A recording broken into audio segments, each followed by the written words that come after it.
தலைப்பு: தி போட்டோடிராமா of creation, சிருஷ்டிப்பின் புகைப்பட நாடகம். பக்கம் 88.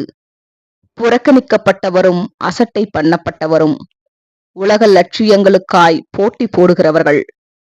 இங்கு கிறிஸ்து நமது நாளின் செல்வந்தர், கற்றவர், மதம் சார்ந்தவர்கள், மதம் சார்பற்றவர்கள் மற்றும் கிறிஸ்தவ மண்டலம் என்பவர்களிலிருந்து மாறுபட்டவராயிருக்கிறார். பரிசுத்த ஆவி நமக்கு தெளிந்த புத்தியுள்ள ஆவியை கொடுக்கின்றது. 2 தீமோத்தேயு 1:7. நித்தியமானவைகளுக்காக தற்போதைய நன்மைகளை தியாகம் செய்வது ஞானமாய் இருக்கிறது.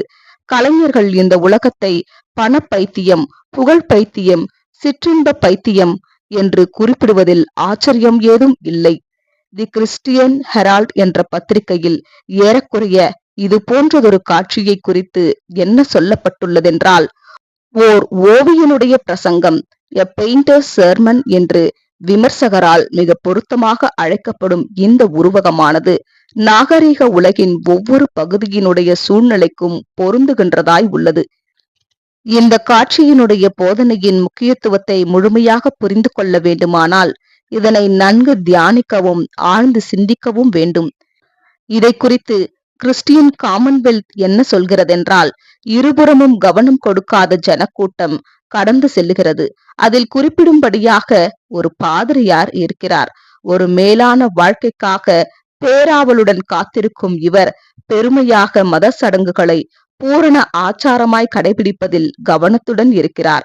அவருக்கு மிக அருகில் ஓர் இறுக்கமான தெய்வீக முகத்தோற்றமுள்ள மிகவும் வித்தியாசமான விதத்தில் ஒருவர் நிற்க, கையில் வேதாகமத்துடன் இவர் அந்த தெய்வீக உருவத்தை திரும்பி பார்க்கிறார். முன்னால் இருந்த ஒரு மருத்துவமனை செவிலியரின் திடுக்கிடும் தோற்றம் மிகவும் யதார்த்தமாக இருந்தது. தனது சோதனை குழாயுடன் மெய்மறந்திருந்த விஞ்ஞானி தன் அருகில் இருந்த கிறிஸ்துவை கவனிக்கவே இல்லை. அதில் மிகவும் குறிப்பிடத்தக்க அம்சம் என்னவென்றால், ஒரு பொய்யான அழகு அருமையானதொரு காட்சியிலிருந்து இன்னொரு காட்சிக்கு விரைகிறது. பின்னணியில் ஒரு தூதன் குனிந்த தலையுடன் பாத்திரத்தை பிடித்து கொண்டு நிற்கிறார். தாம் மரணபரியந்தம் நேசித்த உலகமானது பாத்திரத்தில் இருப்பதை இப்போதும் குடிக்கும்படிக்கும் கிறிஸ்துவை வற்புறுத்தி கொண்டிருக்கிறது. தெரிந்தெடுக்கப்படாதவர்கள் வழிபோக்கராய் காட்டப்பட்டிருக்கிறார்கள். இவர்களுக்கான ஒரே நம்பிக்கை மேசியாவின் ராஜ்யமே. இந்த காட்சியில் தெரிந்து கொள்ளப்பட்டவர்கள் துன்பப்படும் மீட்பரில் சித்தரிக்கப்படுகிறார்கள். அவருடைய சரீர அங்கங்களாக அவருடைய சபை இருக்கின்றது. உங்களை அசட்டை பண்ணுகிறவன் என்னை அசட்டை பண்ணுகிறான். கிறிஸ்துவின் சரீர அங்கங்களாகிய உண்மையுள்ள இவர்கள் ஏதோ ஒரு சபை பிரிவை சேர்ந்தவர்களாக இருப்பதில்லை.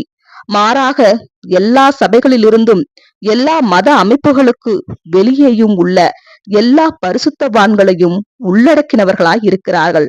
அவமானங்களை சந்தித்து பரலோக ராஜ்யத்திற்கென்றும் தேர்ந்தெடுக்கப்படாதவர்களாகிய மனுக்குலத்தை ஆசிர்வதிக்கும் அதன் உன்னதமான பணிக்கென்றும் தகுதியாகியிருக்கும் புத்தியுள்ள கன்னிகை வகுப்பார் இவர்களே. ஆமேன்.